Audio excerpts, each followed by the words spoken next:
The Ensemble podcast is intended for professional financial advisors. This content is created in partnership with our sponsor, Net Wealth Investments Limited, ABN 85090569 109 AFSL 230975, and is limited to publicly available information. Before acting on any general advice, you should consider whether appropriate and obtain financial advice from a qualified financial advisor. Ensemble does not hold an AFS license and does not provide any financial advice or services or endorse any general advice. If a PDS or IM exists, you should obtain a copy and review it thoroughly before making a decision. AdviceTech. As if it wasn't enough to be across TMDs, Alpha, Beta, Rule of 72, and all the other nuances of financial advice. Now, advisors are expected to be across all the technology options too, and there's so many of them. But never fear, Peita D is here. Join me each week on a journey of discovery through the software and apps on offer for advisors and advice businesses. So let's dive in, fellow advice explorers. This podcast is proudly sponsored by NetWealth. Imagine a world of investment choice that goes beyond borders. Open up a world of investment opportunity with NetWealth, where you can access local and international securities, as well as bonds and foreign currency options for wholesale clients. Offer your clients flexibility, transparency, and efficiency, with managed accounts, managed funds, and access to non-custodial assets. A world of investment awaits you. Discover it at netwealth.com.au/woo. Hello and welcome to the Ensemble AdviceTech Podcast. I'm Peita Diamantidis, and the guest joining me here today to deep dive into 3Lines has worked in the ASIC Financial Advisors stakeholder team as an analyst. Ooh, want to learn more about that? Is part of a building, actually, Perth RedTech community, and is in the unique position of kicking off a tech startup that was very quickly profitable. Who can believe that's even possible? Thank you so much for joining me on the show. Julia Vojkovic, welcome. Thank you, Peita. Thank you. Thanks for having me. Wes, I'm so happy. And actually, before we dive in, we'll dive into our questions and the audience know what's coming in terms of getting to know you better. But I am actually a little curious about Perth and how there's some sort of building players that are playing in RedTech. How's that come about? Like, what's going on with you guys over there? I think Perth is a real hub for startups, for RegTech. There's a real budding community of startups over here. So it's very supportive, very collaborative. So we've been very lucky to be over here. It was just an accident that we got into tech. But yeah, we've been in the right place at the right time. So it's so interesting, isn't it? So it's and look, the listeners may not be aware, but there's sort of, well, of course, we're all aware of Silicon Valley, right? And so when you look at the biggest players that have come out in globally, they all started in Silicon Valley. But what people don't know is that when you're in a location where there's a lot of that going on, then there are people that can help. There's people that can create shortcuts for you of understanding or connect you to the right people. So often that's the magic. Absolutely. And just the mentoring that comes out of it, and people are just so happy to help you out and give you advice and tips. That's been the best part, I think, of being over here. Yeah, absolutely. Because it doesn't, just like with starting a financial advice business, you don't actually have to do this all on your own, and exactly. In fact, Ensemble, that's what we're all about. We're like, get on the platform, talk to each other. You're not on your own, and so. Absolutely. Yeah, and so those communities are so important. All right, so before we do dive into 3Lines, then let's get to know you through your use of technology. What's your most used emoji? Do you even use emojis? I use emojis all day, every day. Being the mother of 3 young kids, I would say there are 2. One is the crying, laughing face, and the other is the vomit face, because there's always somebody who's sick in this house. Oh, I love it. I love how context defines so much of this in terms of our lives. It's fantastic. And I'm imagining there's a lot of coordination. If you've got kids that happen via your smartphone, if you had to wipe everything off the phone and just keep 3 apps, which 3 would you keep? So firstly would be WhatsApp. That's just as, obviously stay in touch and up to date with people. Secondly, Spotify. Love my podcast. Love your podcast. So I'd keep Spotify. And my third, I'd keep realestate.com out, because looking at real estate, looking at houses that I can't afford is my guilty pleasure. It's my favourite thing to do. So I'd keep I love it. There's nothing better. I've even cheekily got to the point of you can click inquire in realestate.com.au and you can just set a price and it comes back, and my husband and I will just be rolling around laughing as the very keen real estate agent comes back with the $12.5 million property value. You're like, oh, bless. I just wanted to know. Exactly. I try not to waste their time too much now, but I believe actually a lot of that's automated now, so it's all good. It's a lot of fun. So let's dive into 3Lines. So let's do it. There'll be some listeners that won't be aware of what you guys provide, but I think also may not be aware really of much of the existence of RegTech as opposed to, broader, more advice technology. So what you sit under the RegTech sort of category, but who you're generally lined up against, what sort of broad category of services are you guys, as 3Lines as an app, sit alongside? Well, it might help if I give you a bit of background as sort of to how 3Lines came to be, because that will give you some context. So predominantly, as you mentioned, 3Lines is a RegTech company, and it started about 4 years ago now, I would say. My business partner, Eloise Summerford, and I developed 3Lines. We have backgrounds, both of us, spanning ASIC, Big Four professional services firms, and our worlds collided probably 8 or 9 years ago now when we met, taking on similar roles at Macquarie Private Wealth. Macquarie at the time was in an EU, so they had a lot of work to get through in order to meet their compliance obligations as a financial services license. And so after Macquarie wrapped up the EU, everything was kind of settled down. We were ready for a new challenge. So we decided to step out of Macquarie and start our own compliance consulting firm focused on AFSLs. And that was probably about 7 years ago that we started our compliance consulting firm. And when we were providing our consulting services at the start, in probably the first couple of years, it was all very manual. So we were managing a lot of spreadsheets and documents for clients, and our clients were doing everything manually as well. So they were keeping spreadsheets here, there, and everywhere. And we found that in terms of servicing our clients, we were spending much more time on manual formatting of documents and Excel spreadsheets and the like, rather than actually providing advice and guidance to our clients and giving them value. And we just knew that there had to be a better way to do things. We searched high and low for a product or a software solution that would service our needs, and especially, I guess, more so than our needs, but the needs of our clients as well. So we couldn't find what we wanted, and we couldn't find what our clients needed. So we set upon what we thought was a wise decision of making it ourselves. Looking back, it's been a bit of a roller coaster. We do love it today, but we have been through many ups and downs along the way. So we became kind of accidental tech entrepreneurs, if you will. And I guess that's kind of how we came to be. So RegTech is a space where we provide regulatory compliance software, and we focus on AFSL. So there's a lot of other compliance platforms out there that are very generic, and they can be tailored to many different industries. Ours is very AFSL specific. So we have been, AFSLs are our target market, and we've developed the software around specifically what an AFSL needs to comply with all of the regulatory obligations that they need to.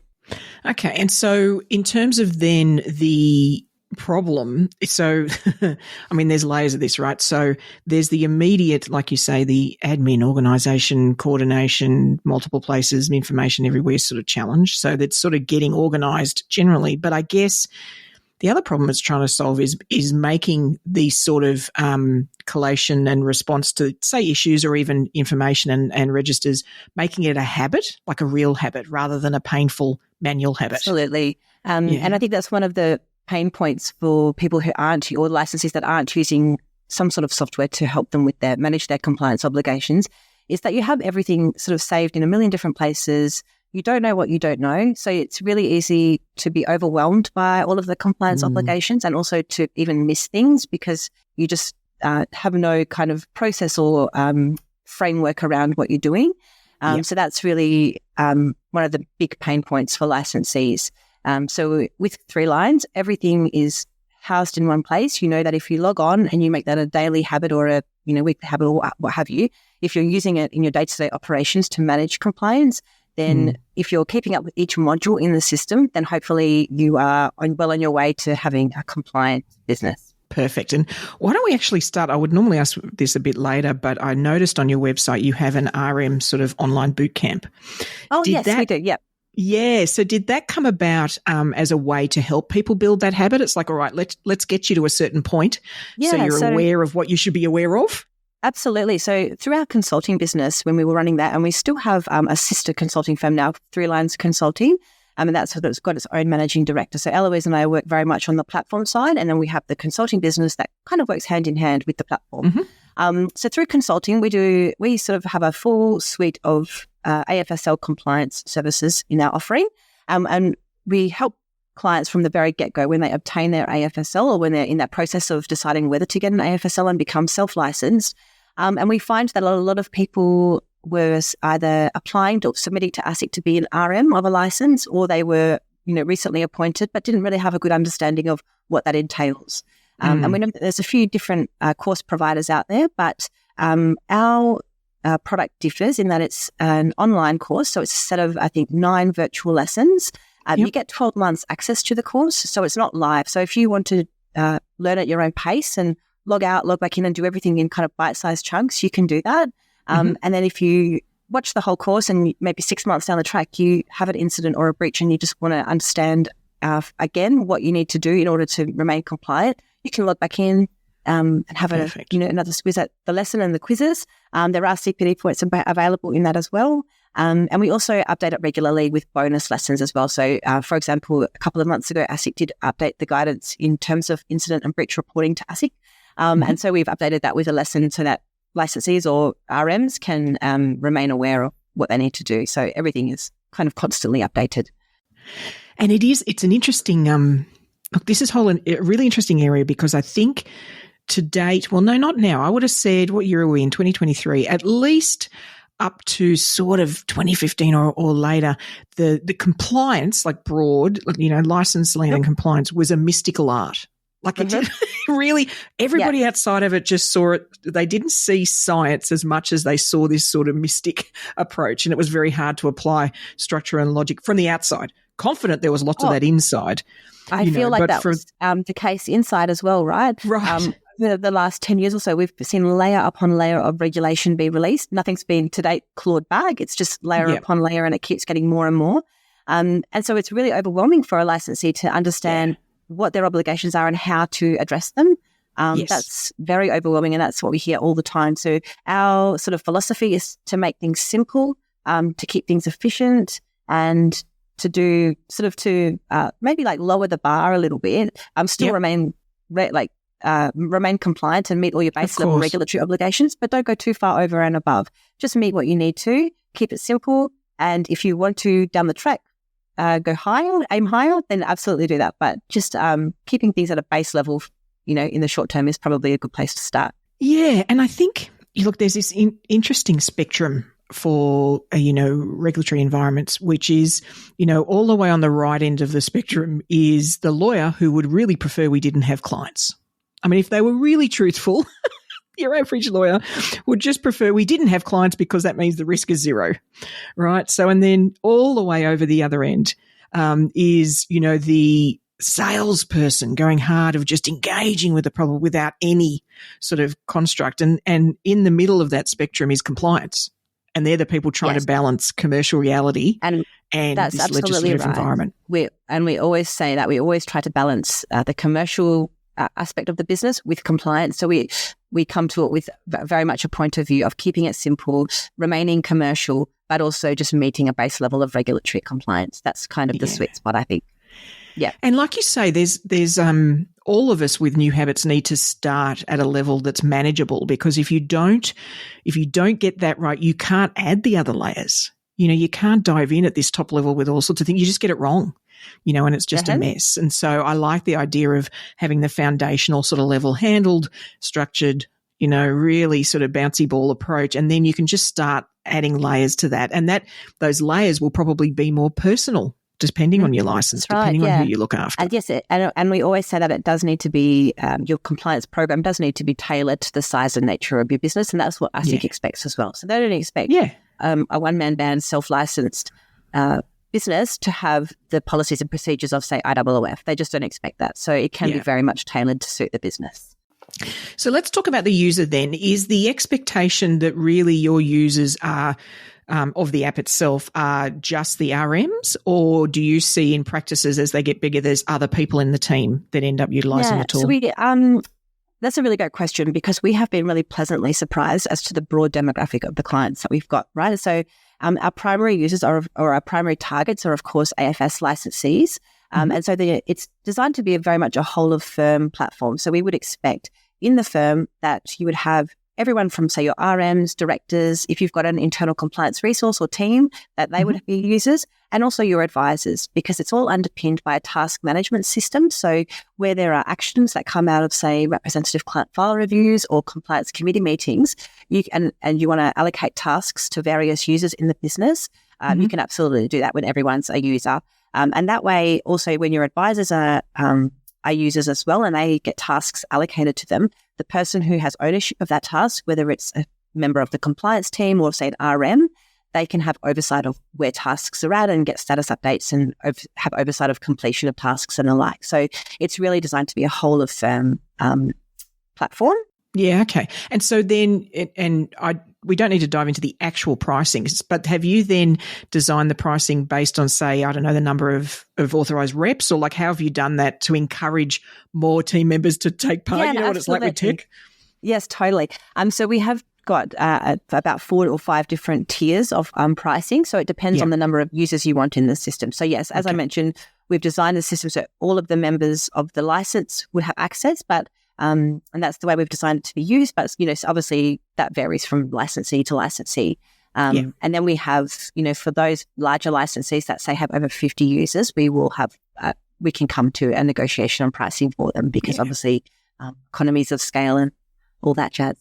Yeah, look, and I think it's an interesting lesson that we've seen with all sorts of tech in our industry historically is we can resist folding out the tool to more people in the team because of the per head rate. So it's always that balance, isn't it? You want to sort of embed some of these tools, and so making sure that we really do encourage different members of the teams to take part if that's really going to enhance the use of the tool. Like, that's the point. We're meant to be using 100% of all of these. And our direct subscription, we've really tried to price it to be really cost effective for a license. If they don't want to continue paying for, say, an external compliance consultant, we hope that the platform will make it more accessible to more licensees. So we've tried to be really fair in that regard.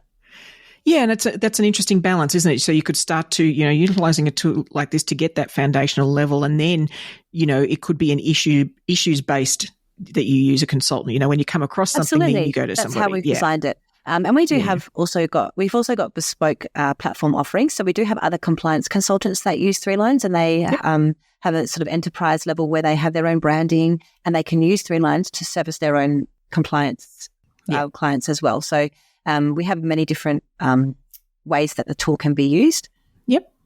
And so in terms of then the practices, like clearly you guys are serving, with the tool, your smaller practices right through to what I'm imagining is some bigger groups. Who've got lots of different participants. So is there a way that it's implemented or a type of business that works particularly well for, or conversely that struggle? Like, is there any sort of heads up for people going, hey, you need to get this sorted first to make sure you can take advantage of 3Lines? I think if you are a responsible manager or a manager or a director of an AFS license, no matter what size the license is, 3Lines can be a great tool to use.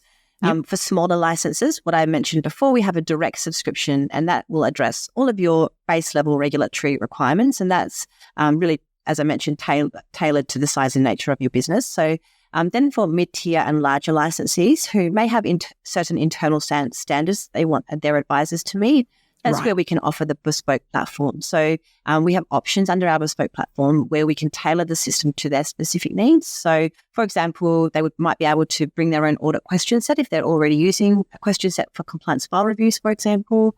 If they wanted to have their own compliance committee meeting agenda, or if they wanted to take ours and kind of amend it to suit their own needs. And we can also offer or facilitate some multi-tenancy architecture as well. So that's just a few examples of how we can tailor the platform to meet the needs of specific licensees.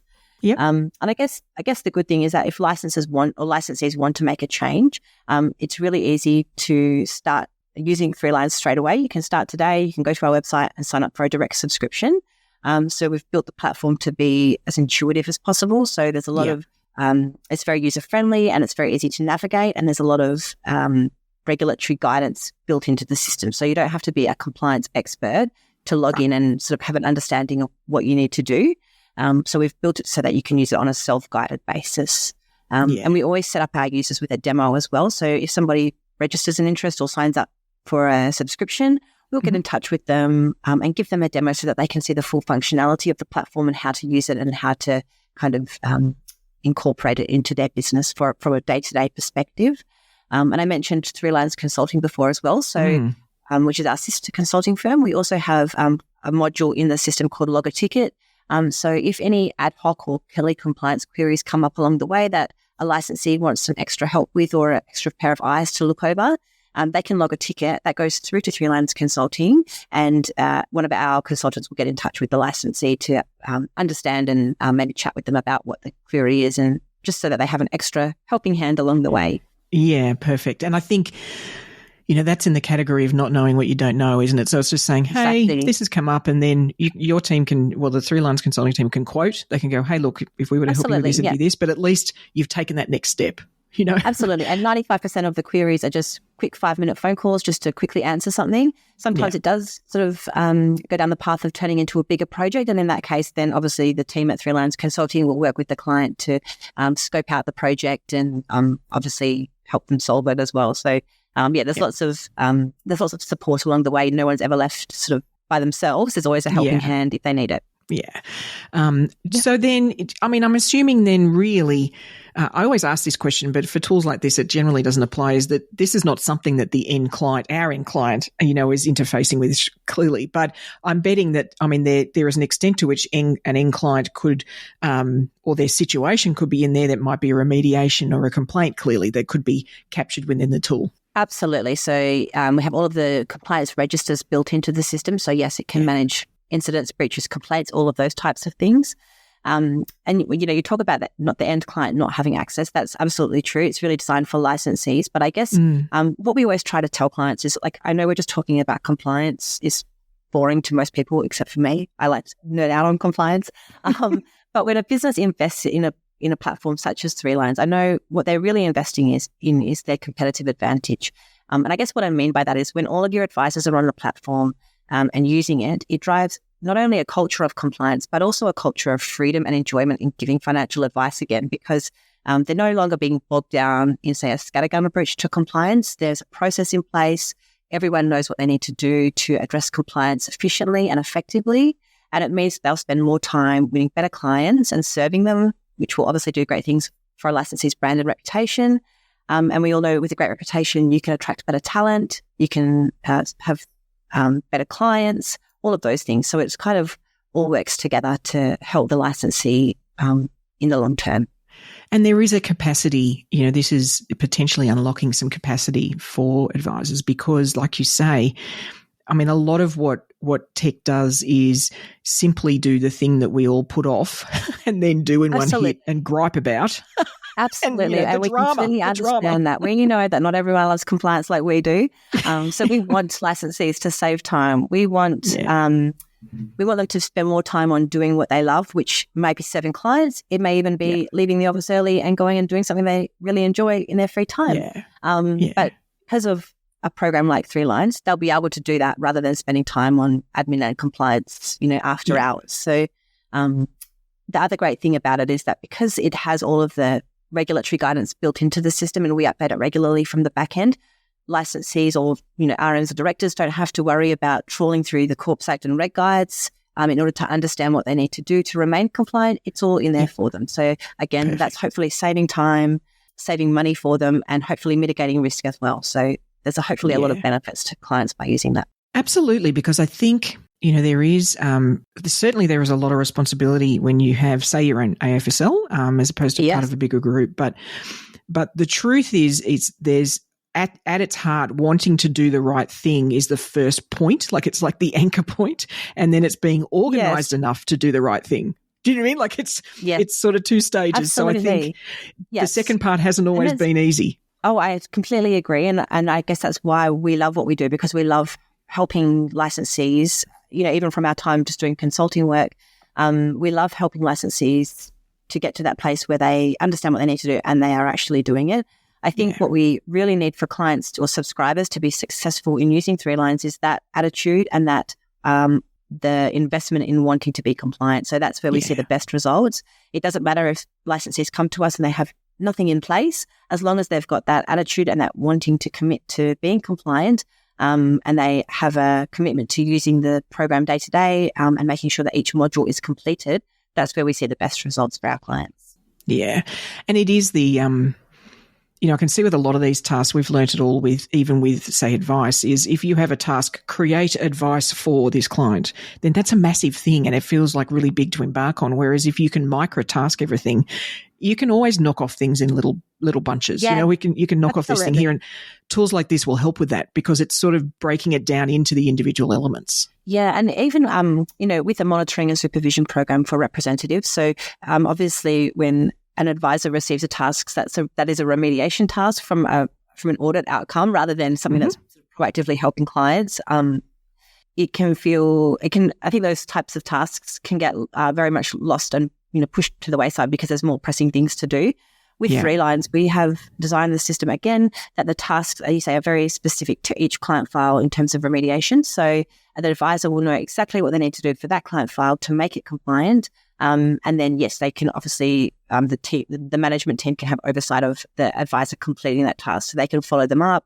You can change deadlines and things like that. So it's trying to give the advisor every opportunity to make sure that they are up to scratch with each client file. Yeah, perfect.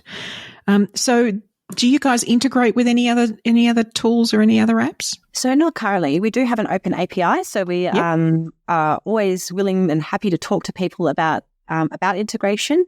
We haven't come across anything to date that has been the right fit for us.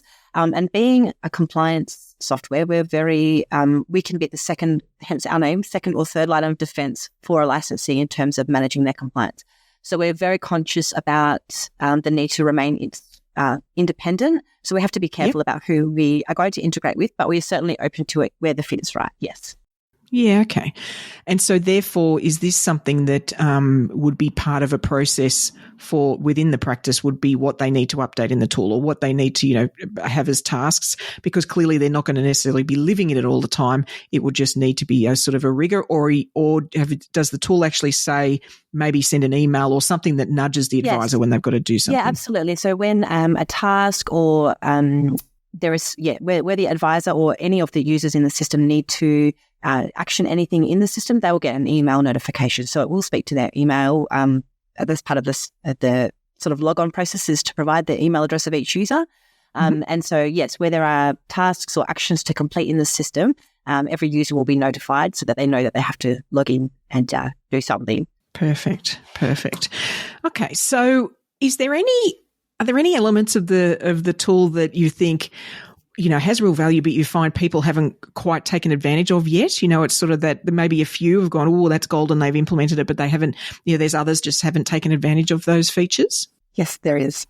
I think the best part about 3Lines from a subscriber's perspective is that because I keep mentioning it, but we update the platform regularly from the back end. So any regulatory updates or industry updates that licensees need to be aware of, we're always updating those and they're flowing through to the advisors. And I think the best part is that we tell them not only what the update is, but also how they need to action it in their business. So if there is a requirement to update a policy or a procedure, we'll update that for them, or we'll tell them that they need to do it, and then they can add it as a task for the relevant person to do it. But they always know specifically what they need to do, and also then why they need to do it as well. One of the best ways they can keep informed is to hold regularly or quarterly compliance committee meetings. And that's where we update those regulatory updates normally for licensees to know what they need to action. Interestingly, you could also, if the idea is that the appropriate person is getting sort of nudged effectively of these updates, then they could also then use that as a trigger to do a retraining with the team, or to do it, like you could use it as your way to sort of initiate training through to the rest of the business. That was the other thing I wanted to mention as well in terms of things that licensees can utilize in order to get the full potential of the platform, is that we do have a trends analysis module as well. So as a licensee, once you've conducted representative client file reviews over your advisors, you build up a bit of data in the system, you really can pinpoint the problem areas that are identified across those advisor audits. And then you can use that information as a coaching tool as well throughout the year. So licensees can use that, and they can also compare how their license is performing against our global subscriber base as well, which is also a really insightful tool to see, just to get an idea of broadly where they sit in the industry, so across our subscriber base. Absolutely. And that would be an interesting tool as well to help you potentially prioritize where your energy sits. You know, you could sort of look and go, hey, where are we? Absolutely. You know, not quite as high as we'd like to be compared to other. Right, let's just, work on that initially, because you can't fix everything straight away, right? You've got to prioritize. Yeah, absolutely. So you can see where your your most limitations have been identified in which areas of the advice process. And then also internally, just for your license, you can see who your more risky advisors are by way of who's had the most limitations identified in their reviews. So they might be because they have like a sort of riskier authorizations as part of their service offering. So they might offer MDAs and things like that. Or it might be because they're just a bad advisor and they've got a lot of areas that they need to improve on. So, and that's a great opportunity for coaching and training, to help somebody sort of get up to scratch. So you can see also not only the areas of advice, but also the individuals who might need an extra bit of support in their business. Yeah, and I think sometimes when we think about some of the areas that compliance covers too for an advisor that might have, something that we get, somebody can get a little, this is an area you've got to focus on. Yes. The hard thing is translating that into change behaviour. That's actually not easy to do, right? Oh, absolutely. And so, sometimes it's giving them another step in a process. It's a form or a checklist to review. It's like all sorts of things that they can still essentially have the skills they need. It's just the way that they're applying them that can improve. I mean, they did that in surgery years ago, and the risk rate dropped rapidly because they applied checklists across surgeries. Like it's often just that. It's giving some structure to just help somebody go, oh, that's right, I just need to check that thing. Yeah, and that's the other beauty about having 3Lines Consulting as our sort of going hand in hand with 3Lines, the platform, is that where licensees do need that extra support, but they might not be sure how to give that extra support, they can log a ticket, and our 3Lines Consulting team can help with proactive support like that. Yeah, absolutely. So then what's on the development plan? What's into the future? There's probably some things that are coming up in the near future, but I'd also love to hear if there's anything, we'd love to, down the track, any other things that are maybe not certain, but certainly, that you're a bit excited about. Yeah, so we've got a lot planned the next 12 months or so. So first up, the first cab off the rank is that we're building out an attestations area. So that will allow licensees to send out regular attestations to their advisor base. So that'll be based on their specific requirements. So it could include things like having advisors attesting to their understanding of policies and procedures, perhaps declaring conflicts of interest or managing their AML CTF obligations, those sorts of things. So it'll be a kind of build your own attestation, and then you can send it out to your advisors. So we've had a lot of requests for that. So that's the next sort of priority. And then as the volume of data in the system grows or continues to grow, we're looking to add functionalities to that trend analysis that I just spoke about. So there'll be more data available for licensees to take information for their training and coaching in the business. So that might relate to complaints, incidents and breaches, more of those sorts of more specific things. And then you talk about those sort of blue sky ideas. So a little bit, I guess, further down the track, we are looking at adapting 3Lines to service the credit market as well. So credit providers and credit intermediaries. So there's a lot of businesses out there who hold AFSLs and ACLs. So they hold a dual license. So then 3Lines would hopefully be really helpful to those businesses that are trying to meet two sets of obligations. Yeah, so that's sort of the longer term vision. And then in the shorter term, we're continually improving the user interface and the user experience, I guess. So we've got a few smaller projects in the pipeline for that. And then you mentioned our RM Bootcamp earlier too, Peita. So that's our other baby at the moment. So we've just launched that a few months ago, but we're continually updating that as well. So as I mentioned, it's an online course with 9 lessons that are sort of the base lessons for the RM. But we continually update that too with bonus lessons when there are reg updates that need to kind of be communicated across the industry. So we are continually updating that as well. So that's our other pet project at the moment too. Look, and it's really valuable because the problem with all the information out there is we then need to discern amongst it. You have to take time to discern what you need to update yourself on and then update yourself. Exactly. So we're trying to remove that and just give it to you, spoon feed it to licensees. Exactly. Just get the update. Remove all that time and effort spent trawling through rent guides and Corps Act and good knows what. Yeah. Yeah, exactly right. Exactly right. So it's, I can see some real value in being able to get those updates. And I mean, I think it'll be interesting to see way down the track, and I know this doesn't really exist now, but sort of the preemptive compliance environment where tools like yours could almost be monitoring what's happening, maybe pieces of advice so that then they can be fixed before they go out. Remediation becomes zero because we're catching them before they go. Absolutely. And we do have what we call a pre-vet component to the system as well. So that is purposefully designed to review, give a quick check to advice before it goes to the client so that any of those small issues can be nipped in the bud before they become bigger issues retrospectively. So, we have that in place, and we are always looking to expand on helping proactive compliance rather than being reactive all the time. Perfect. Is there anything else we've missed? Any features we haven't covered? Oh, I feel like we've covered a lot, and that's probably reached your compliance threshold for the day, Peita. So, I think we've covered everything. Well done, listeners. Yeah. Look, it is an interesting balance, isn't it? Because what we're all aiming to do is be compliant. But what we have to spend a lot of time on is compliance. And I think any tool that can get us, closer to just constantly being compliant is a better place to be, right? Absolutely, rather than feeling like, now's compliance time. I just don't think that's the way to operate going forward. 100% agree. And that's why we exist, is to try and take the pressure off and make it as simple and easy as possible for licensees to become compliant and remain compliant so that they can do the things that they want to do, which is service clients, provide great quality advice, and then leave the office early and go and have some fun. Woohoo, I love it. All right, Advice Explorers, if you'd like to find out more about 3Lines, or perhaps nudge your business owner or licensee to go, gee, this would be really good, guys, then the website link is in the episode show notes, along with Julia's LinkedIn details. I'm sure she'll point you towards the right person if you want to reach out to her. Thank you so much for joining us here today and sharing sort of how 3Lines can just help make all of these sort of compliance and AFSL handling things manageable, and so we can get busy, engaging with the public. Thank you so much for your time. Thank you, Peita. Thanks so much for having me. So, are you a current user of 3Lines? Now, the truth is that often advisors won't be necessarily aware of these tools as much as their responsible manager or client manager might be, but I am curious if you've utilised a tool like this and are finding it beneficial and adding real value to the practice. So if that's the case, please put your hand up on the Ensemble community platform, post, let people know how you've found it and what your experience has been.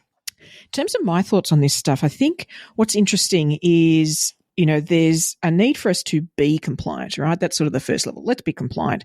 But then there's also the need to capture that activity and record it, right? We've got to provide a trail, provide evidence. And that's when things can become clunky and awkward, right? They really become difficult and you can spend an inordinate amount of time. I've got a good friend of mine who's worked in outside this industry and has worked in very senior positions in marketing. And I remember her saying that, nearly 1 week out of every month is spent by the executive team collating reports for the monthly executive team meeting. Now, you've got to question that a meeting that requires 1 week out of 4 in just producing the reports for the meeting, right? That just seems crazy making and certainly not a good use of your executive team's time. Imagine the bandwidth that could be unlocked by 52 extra weeks of activity from your executive team. And I guess that's what tools like 3Lines are trying to do, is take out the manual nature of the compliance reporting and collation and tracking and prompting so that you can get busy just being in the business. Yes, you'll apply the time you need to apply, but you won't spend a whole lot of time just trying to keep on top of things. So I think it's just an interesting approach, and I certainly think more tools would add value in this area without a doubt. And so, as we sort of go forward, I think there's an opportunity to therefore, instead of seeing compliance as, like, I've got to do some compliance, right? We can just be compliant. And the system will tag it, the system will track it, it'll note all the activity, and all the wonderful advice and wonderful work that we all do will get recorded accordingly. So it's certainly heading in the right direction. Tech is perfect for this type of stuff. And so personally, I'm excited about seeing where tools like 3Lines can go. Now, you know what's coming next. We've got to do our Curiosity Corner app, don't we? We've got to keep on developing that curiosity muscle so that we can become super duper bionic advisors. Now, the one I want you to take a look at this week is called Folk. You can find it at folk.app. That's FOLK.APP.